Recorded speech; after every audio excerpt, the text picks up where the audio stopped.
అయితే భవిష్యత్తులో మాత్రం యాపిల్ ఐఫోన్స్ అనేవి భారీగా పెరిగే అవకాశం ఉంది. అమెరికన్ కస్టమర్స్, ఇతర దేశాల కస్టమర్స్ కూడా చాలా రష్ అయ్యి మరీ ఫోన్స్ అవన్నీ కొనుక్కుంటున్నారు. దానికి ప్రధానమైన కారణం వాళ్ళ ఫోన్స్ అప్గ్రేడ్ చేసుకోవాలంటే ఇప్పుడు ఖర్చు భారీగా పెరగబోతుంది. దాంతోపాటు యాపిల్ కంపెనీ, రకరకాల కంపెనీస్ ఇప్పుడు చైనాలో ఇన్వెస్ట్మెంట్ పెట్టడానికి, చైనాలో వాళ్ళ అసెంబ్లీస్ ఫ్యాక్టరీస్ పెట్టడానికి భయపడతాయి. దానికి కారణం చైనా నుంచి ఏది అమెరికాకి వెళ్ళాలన్నా విపరీతమైన టారిఫ్లు కట్టాలి. ఆ టారిఫ్స్తో అమెరికన్ కస్టమర్స్ కొనరు అనమాట.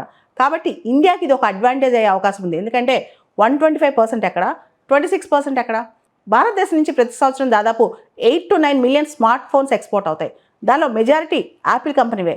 ఇప్పుడు యాపిల్ కంపెనీ ఆలోచిస్తుంది ఏ దేశంలో తయారు చేస్తే మనకు తక్కువ ట్యాక్సులు పడతాయని చెప్పి. ఇప్పటికే డొనాల్డ్ ట్రంప్స్ టారిఫ్ వల్ల యాపిల్ కంపెనీ యొక్క వర్త్ దాదాపు $500 బిలియన్ ష్రింక్ అయిందంట, తగ్గిపోయిందంట. దాంతోపాటు లాస్ట్ ఇయర్ మనం చూస్తే కనుక భారతదేశం నుంచి దాదాపు 17-18 మిలియన్ డాలర్ల యాపిల్ ఐఫోన్లు, అంత వర్త్ యాపిల్ ఐఫోన్లు ఇండియా నుంచి ఎక్స్పోర్ట్ అయినాయి అక్కడికి. అయితే ఇక్కడ డొనాల్డ్ ట్రంప్ కోరిక ఏంటో తెలుసా? అసలు ఈ మ్యానుఫ్యాక్చరింగ్ యూనిట్స్, మ్యానుఫ్యాక్చరింగ్ హబ్స్ అన్ని కూడా ఇలా India, China, Taiwan, south Korea, Philippines ఇక్కడ ఎందుకు పెట్టాలి? వచ్చేయండి, అందరూ అమెరికాలో మ్యానుఫ్యాక్చరింగ్ హబ్స్ పెట్టండి, అందరూ మ్యానుఫ్యాక్చరింగ్ యూనిట్స్ పెట్టండి అని చెప్పి ఆయన పిలుపునిస్తున్నారు.